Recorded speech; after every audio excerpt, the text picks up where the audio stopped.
parte. Livro de Marcos, capítulo 15, versículo 21. Olha o que diz o texto aqui. E constrangeram um certo Simão Cirineu, pai de Alexandre de Rufo, que passava por ali, vindo do campo, que levasse a cruz. Eu vou ler de novo para ratificar no teu coração. E constrangeram um certo Simão Cirineu, pai de Alexandre de Rufo, que por ali passava, vindo do campo, a que levasse a cruz. Fecha os teus olhos. Bendito Deus e eterno Pai, mais uma vez eu me reservo a te adorar e a bendizer o teu santo nome. Deus, eu te peço a tua misericórdia, peço a tua sapiência, que eu diminua para que o Senhor cresça, Pai, porque como homem eu não tenho nada para oferecer ao teu povo, mas eu sei que nas tuas mãos tem palavra de vida eterna. Deus, fala conosco, Pai, nós precisamos ouvir a tua voz, nos dê a sabedoria de tirar a tua palavra, Senhor, das folhas do livro sagrado e transmitir para a nossa alma e para o nosso coração. Esse é meu pedido e quem crê comigo, comigo também diga amém. Os irmãos, tomem os seus assentos e eu peço alguns minutos da sua atenção. Irmãos, este texto que nós estamos lendo está se referindo da crucificação de Jesus. Todos os 4 evangelhos sinóticos, Mateus, Marcos, Lucas e João, são evangelhos que contam as mesmas histórias. Todos eles contam a trajetória dos 3 anos de ministério de Jesus sobre a face da terra. É claro que quando eu leio o livro de Marcos, eu estou lendo um livro que foi escrito para os romanos. Marcos estava em Roma quando escreveu este livro direcionado para os romanos. Mateus escreve para os judeus, enquanto Lucas, ele escreve para os gentios, e João para os novos conversos, que eram os novos convertidos, e também para os gentios.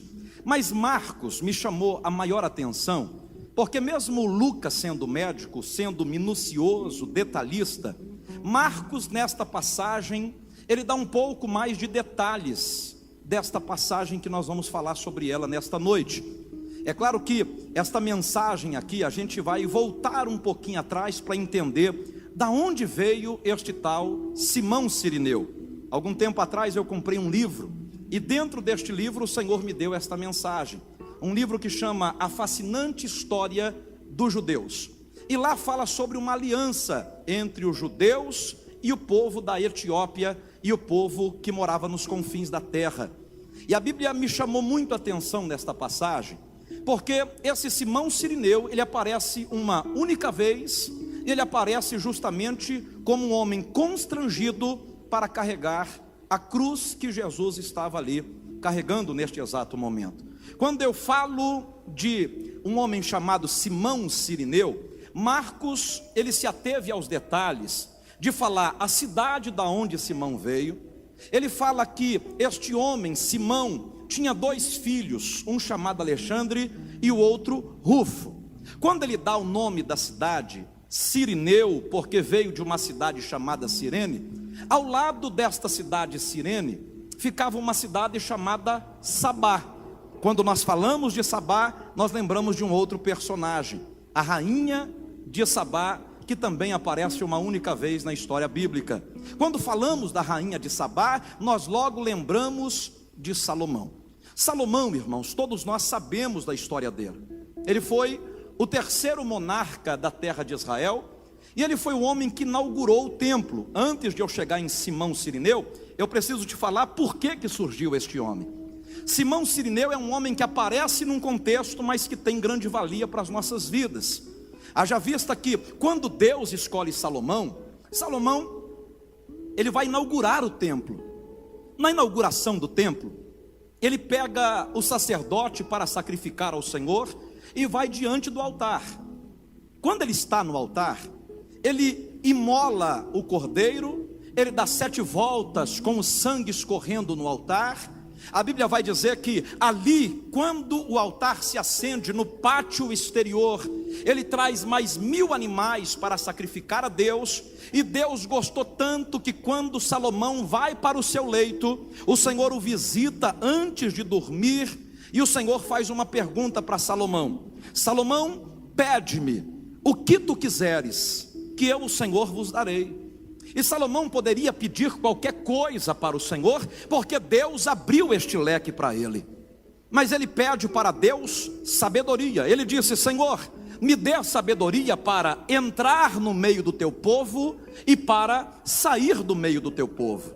Me dê sabedoria para mim lidar com os vassalos que o Senhor colocou debaixo da minha subordinação neste reino. A Bíblia vai dizer que Salomão não só recebeu sabedoria, como inteligência.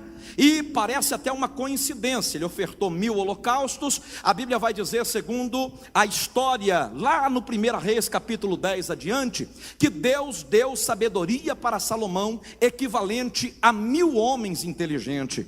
A sabedoria deste homem começou a atravessar as fronteiras. Salomão se torna um homem respeitado lá na Babilônia, lá em cima na Síria, nas portas do Egito, em Ramate. E a Bíblia vai dizer que a sua sabedoria começa a ganhar tanta evidência, que a Bíblia vai dizer que chegou na Etiópia e chega também em Sabá e em Cirene. Quando chega em Sabá, que Salomão é um homem muito sábio, e que não há na terra um homem tão sábio como ele, uma rainha de Sabá, a rainha daquela terra, ela começa a questionar: será que Salomão realmente é o homem mais sábio da terra? Flávio Joséfo chama esta mulher de Nicaula. Nicaula era o nome da rainha de Sabá, segundo Flávio Joséfo. Então ela começa a questionar a sabedoria, e ela então começa a planejar sair da terra de Sabá e ir para Jerusalém para questionar a sabedoria e para ver a grandeza de Salomão. 1 Reis capítulo 10 adiante vai dizer que ela traz consigo especiarias, prata, e ela traz, como era uma mulher muito rica, 4,5 toneladas de ouro para ofertar como presente para Salomão. Na cabeça da rainha de Sabá, ela queria impressionar a Salomão, mas ela não traz apenas 4,5 toneladas, ela traz ainda alguns questionamentos. Ela traz alguns dogmas que os seus sábios faziam lá em Sabá para tentar questionar. E a Bíblia vai dizer que então ela vem desta terra que distava de Jerusalém 1.600 quilômetros de distância. Ficava no norte da África. Hoje, esta cidade chamada Sabá, na época, é a Etiópia, tá? Que ficava no norte da África. Entenda que ela vem numa viagem de quase 75 dias. Ela vem trazendo crianças, ela vem trazendo em cima das carroças de jumentas montesas e de cavalos 4,5 toneladas. Leia 1 Reis 10, 4.500 quilos de ouro puro para dar presente para Salomão. E a Bíblia vai dizer que quando ela vai chegando, ela se assusta. Ela veio para tentar impressionar Salomão, e é ela quem sai impressionada. Se você ler o capítulo 10 de 1 Reis, e o verso de número 4, versículo 5, versículo 6 e adiante, você vai entender primeiro, que o que ela traz para questionar Salomão, ela quebra a cara. E o pior de tudo é que quando ela traz 4.500 quilos de ouro e fala: Salomão, isso aqui é presente para você. Salomão olha para ela e fala assim: guarda o teu ouro, leva de volta para Sabá. E Salomão dá 10 toneladas de ouro para ela de presente e fala: leva 10 toneladas para você. Aquela mulher está em Jerusalém, perto do palácio, e o palácio de Salomão tinha 3 departamentos, 3 salas naquele palácio. Primeiro, a sala do banquete. Segundo, a sala do tesouro. E o último, a sala do trono. Salomão começa a mostrar as salas para aquela mulher. Salomão acordava por volta de 10 horas, meio-dia. Por que eu sei o horário? Por causa da história. Porque quando Salomão acordava, ele tinha 12.000 soldados que fazia sua escolta pessoal. Eram cavaleiros.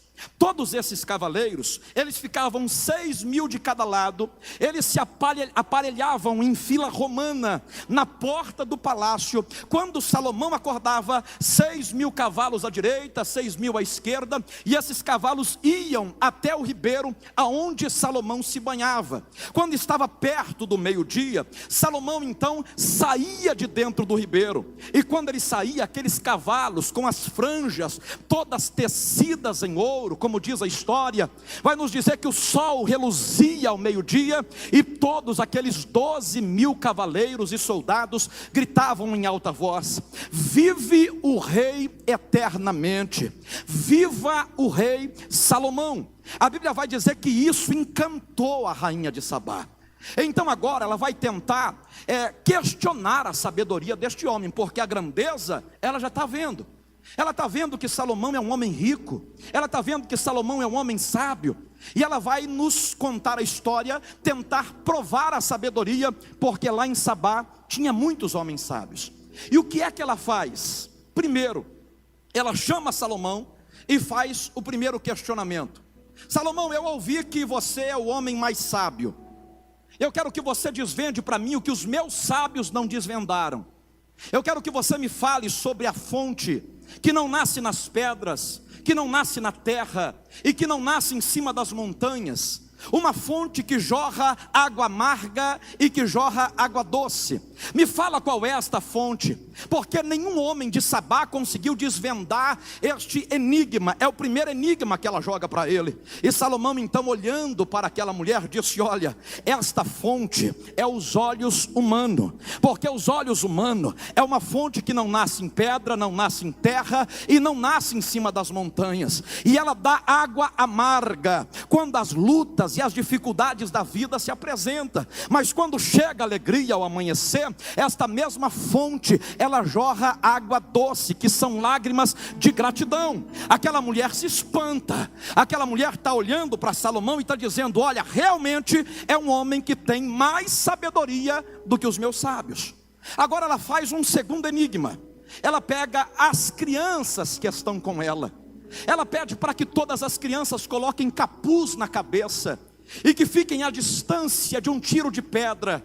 E a Bíblia vai dizer que esta mulher então, ela começa a questionar Salomão e diz: Salomão, eu quero que você se apresente para estas crianças, que estão todas encapuzadas, e você vai me falar quais são as mulheres e quais são os homens, sem olhar, porque as roupas são iguais, as túnicas são iguais, todos estão encapuzados. E Salomão, com tamanha sabedoria, pediu para que o seu copeiro trouxesse bacias de água e colocasse à frente de cada uma dessas crianças. Então ele deu a ordem: lavem as mãos e sequem-as. E todas as crianças lavaram as mãos. As mulheres secam as mãos nas suas túnicas e nas suas roupas. Os homens apenas balançam as mãos, e as mãos se secam ao léu e ao vento. Ali Salomão disse: olha, todas as que estão com as roupas molhadas são homens, são mulheres. As que estão secas são os homens. E a Bíblia vai dizer o seguinte, irmão, que aquela mulher fica tão impactada, que Joséfo, ele vai narrar a história e vai dizer que quando ele responde, aquela mulher desmaia na presença de Salomão, e quando volta, ela diz: não há na terra e nem no Oriente um homem que tenha tamanha sabedoria como a sabedoria do Deus de Israel, que deu a este homem chamado Salomão. Salomão era um homem mais sábio, um homem que escreveu mais de 3.000 poemas, um homem que escreveu quase 1.014 canções, um homem que escreveu muitos provérbios, não foi apenas 31, mas entenda que isto faz com que ele se aproxime de Sabá, se aproxima da rainha. Então a rainha, agora gostando de Salomão, faz uma aliança com ele.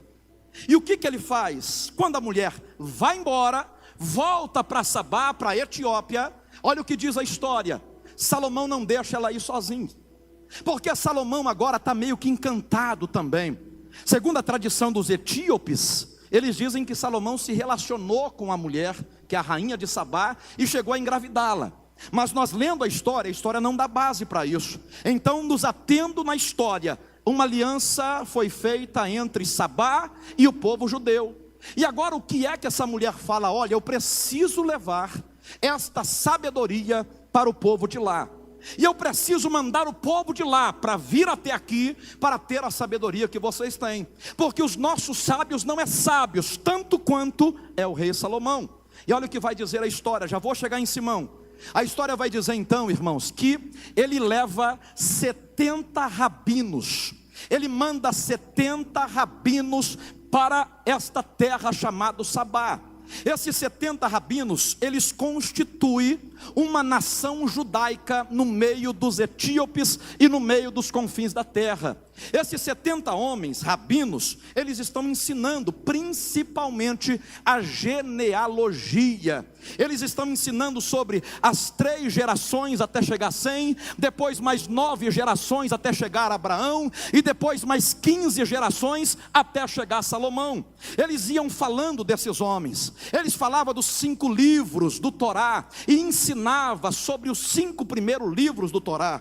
E a Bíblia vai dizer que esses homens foram tendo sabedoria, esses homens foram crescendo, mas havia um teste. Há uma escola chamada Beit Midrash e a outra chamada Beit Sefer. Essas escolas avaliavam a sabedoria desses meninos que estavam estudando lá. Se eles fossem aprovados, eles vinham para Jerusalém e adoravam ao Deus de Jerusalém. Se fossem reprovados, eles iam para o campo e trabalhavam. Podiam constituir família, mas estavam à mercê de trabalhar no campo pelo resto da sua vida. Olha o que vai dizer agora a história. Passa 987 anos. Uma cidade do lado de Sabá, chamada Cirene, que ficava a 18 quilômetros de Sabá. Nasce um menino chamado Simão. Simão, quando nasce, ele tem a incumbência de ir para a escola, e ele estuda tanto o Beit Sefer quanto o Beit Midrash, tentando aprender as coisas dos judeus. E ele fica estudando durante 14 anos. Quando chega o dia dele defender a sua tese, se fosse aprovado, uma gota de sangue era colocado no seu ombro direito. Direito, porque para o judeu não existe lado esquerdo. O lado esquerdo é abortado para eles, porque lado direito é o lado da honra. Por isso que está escrito no Salmo 91: cairá 1000 ao teu lado e 10.000 à tua direita. Judeu não pronuncia a palavra esquerda. Então no ombro direito era dado um pingo de sangue do cordeiro, para que esse homem fosse aprovado para ir até Jerusalém. Escuta isso. Quando a Bíblia diz que esse homem, ele estava lá fazendo um teste, ele foi para defender, era algo que não tinha muita lógica. 9 gerações de 100 até Abraão, e depois mais 15 até chegar a Salomão, e ele tinha que falar a história desses homens. Simão não dá conta de falar nada. E olha o que vai dizer o texto agora, presta atenção nisso, que ao invés dele ser aprovado, ele é reprovado, não recebe a marca do sangue no ombro do lado direito, e ele está condenado a ir para o campo, a trabalhar pesado, a constituir família, mas ele jamais poderia ir para Jerusalém, para servir ao Senhor em Jerusalém, e para glorificar a Deus em Jerusalém.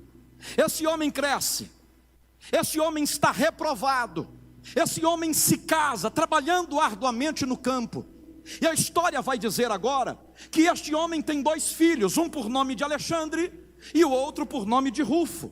Mas a vergonha é tangível, é palpável. Todos que olham para Simão, sabem que ele foi alguém reprovado, e por isso não saiu de Cirene, e por isso não foi para Jerusalém, porque não foi aprovado para estar no serviço em Jerusalém. Então agora ele fica sabendo de um segundo recurso, para aplacar a vergonha, para amenizar a vergonha. Existia uma festa da Páscoa, ou dos tabernáculos, ou da colheita, aonde morria, dentro das sinagogas, morria um cordeiro. E quando esse cordeiro morria, olha o que acontecia. O sacerdote pegava uma esponja, molhava no altar, imergia ela no sangue, e salpicava o sangue no meio do povo. Aquele que recebesse uma gota nas suas vestes, esse homem estava aprovado e apto para estar na comunidade judaica. No entanto, que dentro de Jerusalém existia uma sinagoga só para os sirineus, para os alexandrinos e para os libertos. Olha aqui, eu quero entrar aqui com você. A Bíblia vai dizer que esse homem chamado Simão, agora ele pega vestes brancas, ele sai de Cirene, 1.600 quilômetros, ele vem até Jerusalém, ele está esperando a festa sagrada só para entrar dentro da sinagoga dos sirineus e receber uma gota do sangue nas suas vestes. Quando ele chega até lá, ele está meio que perdido, porque a festa não está acontecendo. Ele está vendo que na ocasião alguém foi julgado, alguém está condenado à morte, e tem alguém que está pregando em Jerusalém: olha, o tal do Cristo que pregava aqui dentro está sendo crucificado, está subindo para o Gólgota, e este homem irá morrer, porque foi condenado. E quem é que está andando? Porque lá na Etiópia a maioria são homens negros e fortes. Imagina você em Jerusalém entrando um homem negro, um homem forte, e ele está indo para a sinagoga dos sirineus, e de repente um soldado romano grita com ele e diz: olha, ele foi constrangido, está escrito no texto, vem aqui que você precisa ajudar um homem. E Simão Sirineu está dizendo: eu não posso, porque eu estou indo para a sinagoga, eu preciso entrar na sinagoga para receber nas minhas vestes uma gota do sangue, porque eu sou um homem reprovado, eu fui um homem que não fui aprovado para o serviço do Senhor. E a Bíblia vai dizer que agora os soldados romanos chamam esse Simão Sirineu e constrange ele a carregar a cruz que Jesus estava levando. Eu narrei toda essa história para chegar até aqui. Eu estou falando de um homem que foi rejeitado, eu estou falando de um homem que não foi aprovado, um homem que esperou a vida inteira para receber a marca da gota de um sangue, para ser aprovado no ministério e para poder estar em Jerusalém, nas sinagogas, adorando ao Deus de Israel que ele aprendeu com os rabinos que estavam lá em Cirene. A Bíblia vai dizer que quando Jesus está carregando a cruz, quem é que vem ajudá-lo para carregar a sua cruz? Jesus já estava ensanguentado, irmãos. Ele já tinha tomado quase 40 chicotadas. O sangue está escorrendo no teu corpo.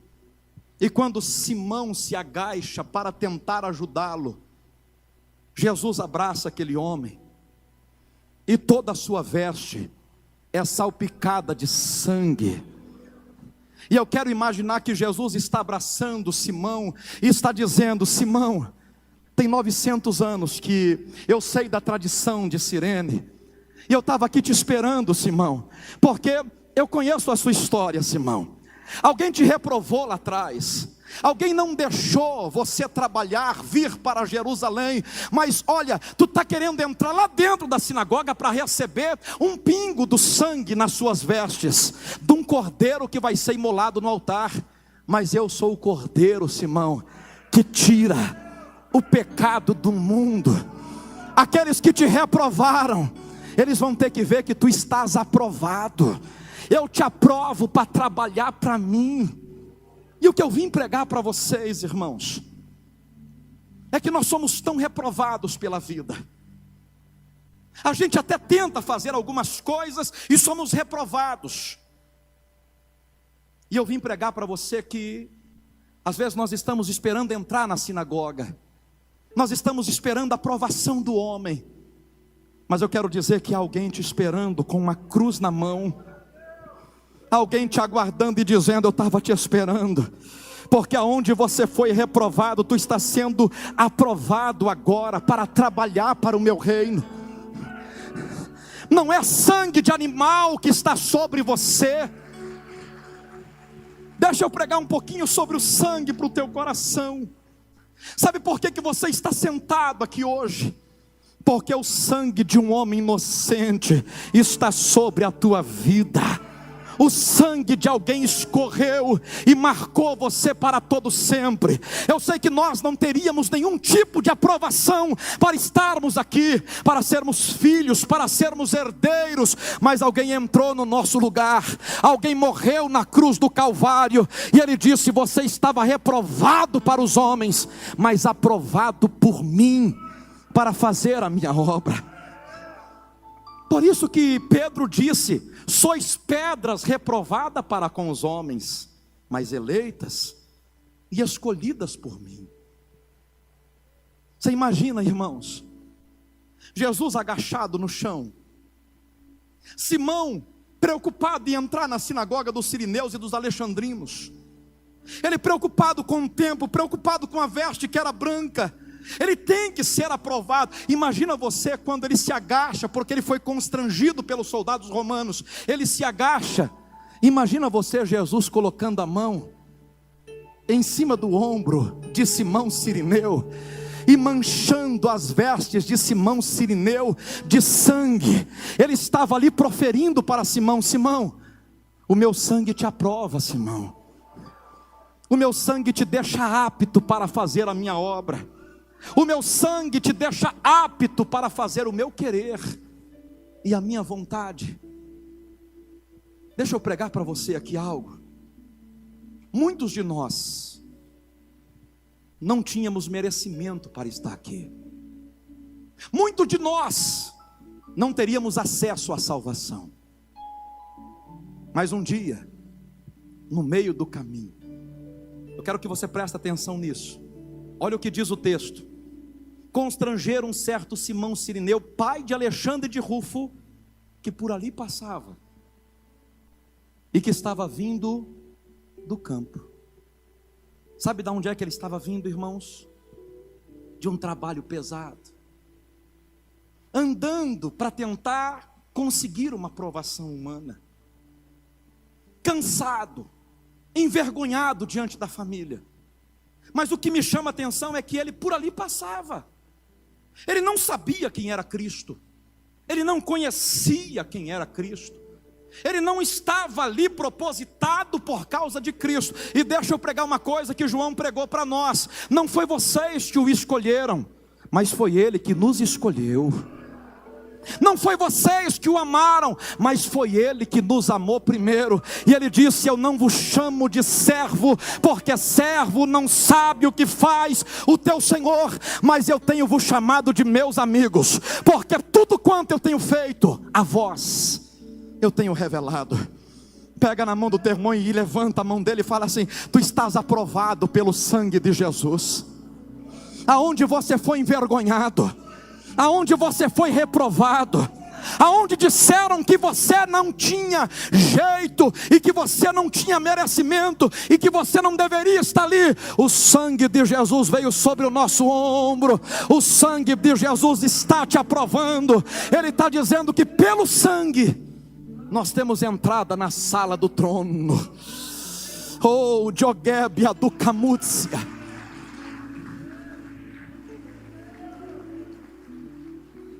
Deixa eu falar isso para você.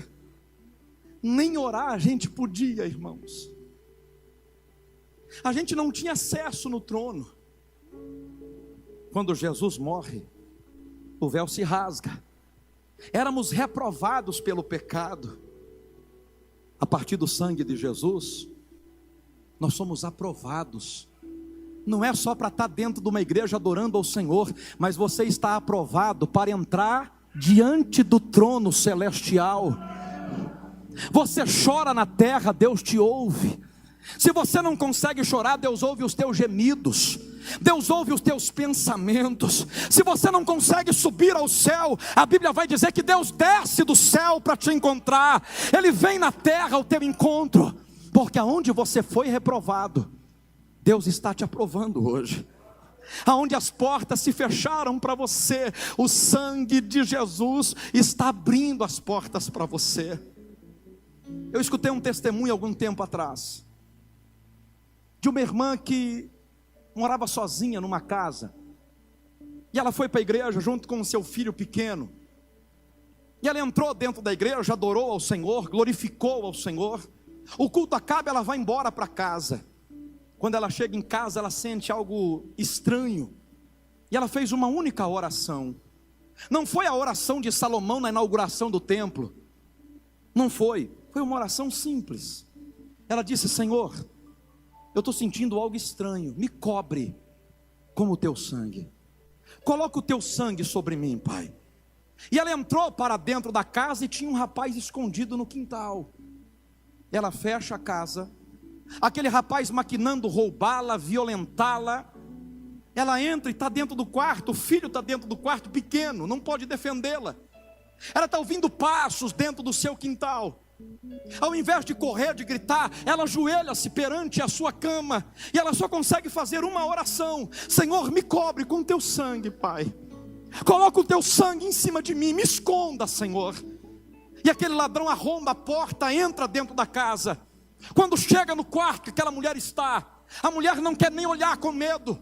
Essa irmã não consegue tirar o olho da cama, e a única oração dela é: Senhor, me cobre com o teu sangue. Senhor, me cobre com o teu sangue. E esse ladrão, quando entra, do jeito que entrou, viu a mulher, ele sai gritando para fora. E ele sai gritando uma única palavra, uma única frase: não foi eu. Não foi eu quem fiz isso. Não foi eu. Os vizinhos saem para fora. Ele senta no meio-fio e começa a gritar: não foi eu. Alguém chama a polícia chega. Esse homem está em pânico, em choque, gritando: não foi eu.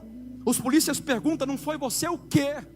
E ele disse o seguinte: eu entrei naquela casa, eu queria apenas roubar.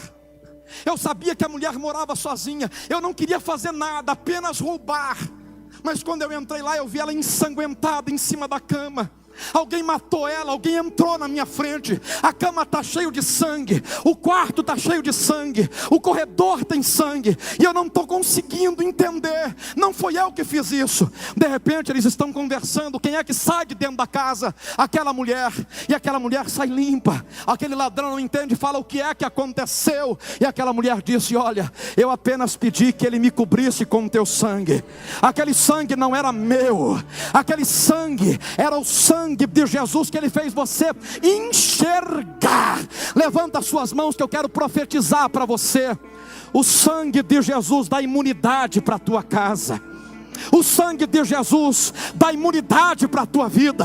Satanás não te toca, não é porque você é bonito, não é porque você é inteligente. Satanás não te toca, porque todas as vezes que ele tenta te tocar, o sangue de Jesus está sobre você.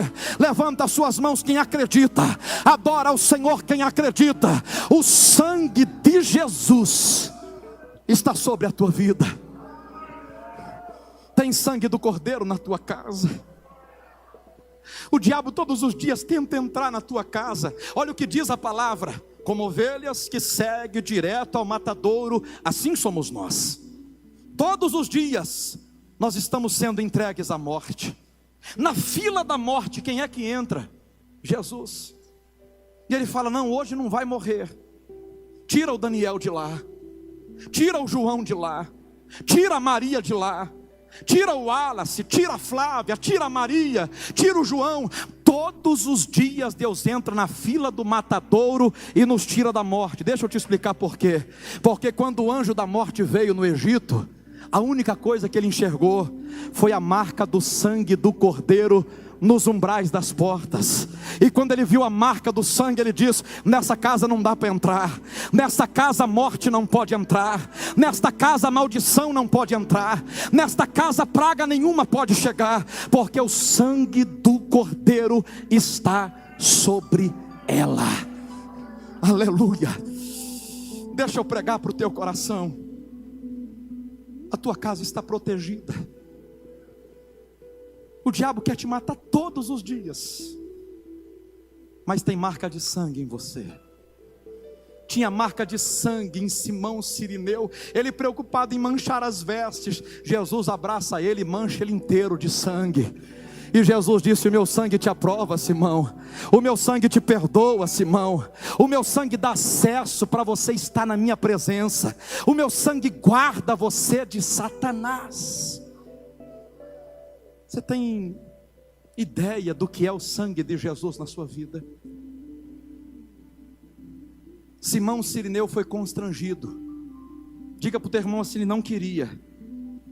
Diga mais alto: ele não queria. Diga assim: não era a vontade dele estar ali, mas era a vontade de Deus. Sabe por quê, irmãos? É Deus quem espera 980 anos passar. É Deus quem coloca Simão naquele exato momento saindo do campo. É Deus quem coloca ele no caminho de Jesus. Deixa eu profetizar para você: não foi você que encontrou Jesus, foi Jesus que montou o quebra-cabeça para você chegar até aqui. Foi Jesus que trouxe você na presença dele, e você está sendo marcado pelo sangue de Jesus nessa noite, e o sangue de Jesus te aprova. O sangue de Jesus te aprova. O sangue de Jesus te aprova. Pastor, mas eu cometo pecados. Quem é que não comete? Ainda que os vossos pecados estejam vermelhos como a escarlate, o sangue de Jesus, o sangue de Jesus, o sangue de Jesus os torna alvo como a neve. O sangue de Jesus, segundo a Bíblia, lava mais do que o sabão do lavandeiro. O sangue de Jesus está lavando os seus pecados e está dizendo: quem te reprovou por causa dos seus erros, quem te reprovou por causa dos seus pecados, o Senhor está dizendo: hoje tem alguém com a cruz na mão te encontrando e dizendo: vem, eu estava te esperando, vem, eu quero te aprovar aonde tu foi reprovado. Quem é que disse que você não tem jeito? Quem foi que disse para você não tem solução? Simão Cirineu pensou que a vida dele seria trabalhar no campo pesado, ter uma esposa e servir a Deus lá em Cirene, lá em Sabá, lá na Etiópia. Um dia o Senhor resolveu se encontrar com ele em Jerusalém. Dá um sinalzinho para o teu irmão e fala assim: tem alguém te esperando em Jerusalém. Tem alguém te aguardando em Jerusalém. Tem uma cruz sendo carregada por alguém. E eu tenho uma coisa que é do céu para te falar: essa cruz não era ele quem tinha que estar carregando. Essa cruz era nós que tínhamos que estar carregando. Mas não foi Simão Cirineu que ajudou Jesus, foi Jesus que ajudou Simão Cirineu.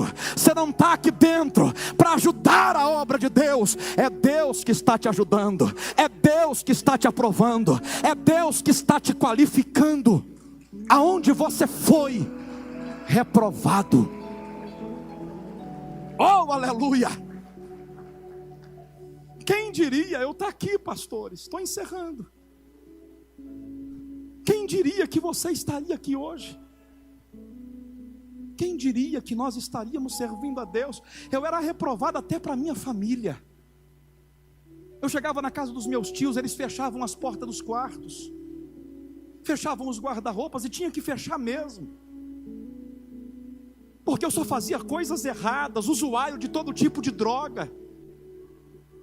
A minha mãe dizia: tu vai morrer. As minhas tias diziam: tu vai ser preso, tua vida vai acabar. Morando na beira de uma favela chamada São Pedro, em Osasco. Não tinha valor para nada. Reprovado. Um dia Deus leva alguém até lá. Um dia Deus atravessa o meu caminho lá, e uma cruz atravessou o meu caminho. E quando essa cruz atravessou o meu caminho, esse alguém disse para mim: tu está reprovado para os homens, drogado para os homens, vai morrer para os homens, mas para mim tu está aprovado. Tu vai ser um pastor, tu vai ser um pregador, tu vai ser alguém usado na minha mão para pregar o meu evangelho. Quem te reprovou vai ter que ver você aprovado. Sabe por quê? Porque nós se encontramos com alguém que carrega uma cruz na mão. Quem se encontrou com o homem da cruz? Deixa eu te ver.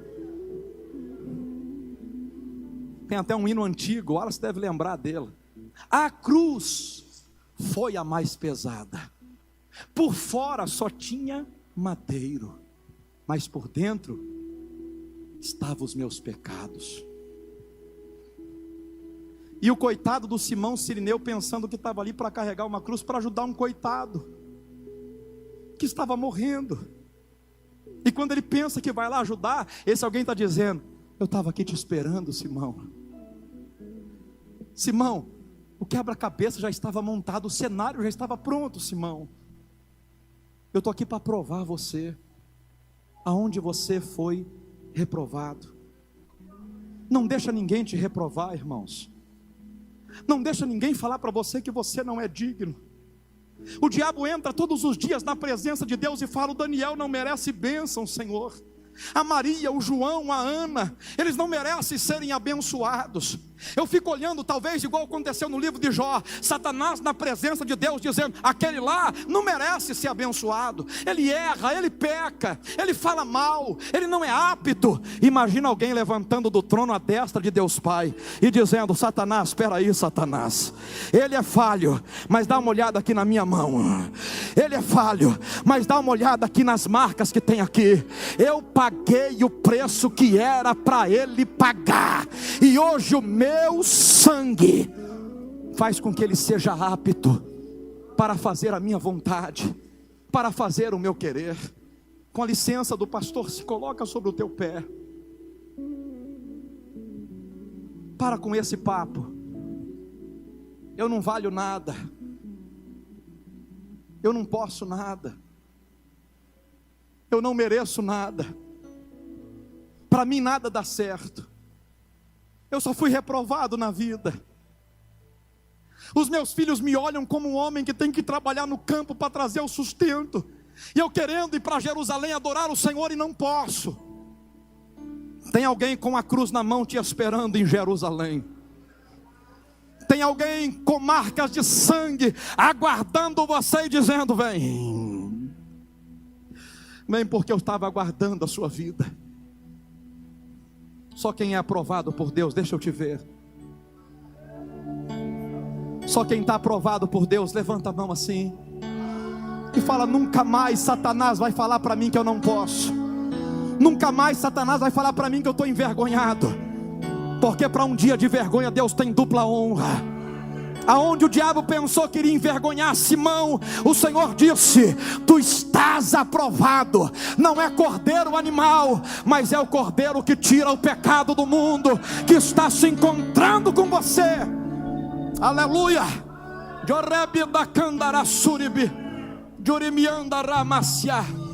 Deus está te aprovando. Nós queremos orar pela tua vida. Vem para cá, com a licença do pastor. É assim, né, pastor? Vem para cá. Mas vem como crente aprovado.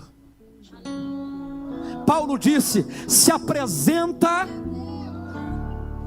como varão aprovado, obreiro aprovado. Se apresenta como alguém que o sangue de Jesus te aprovou.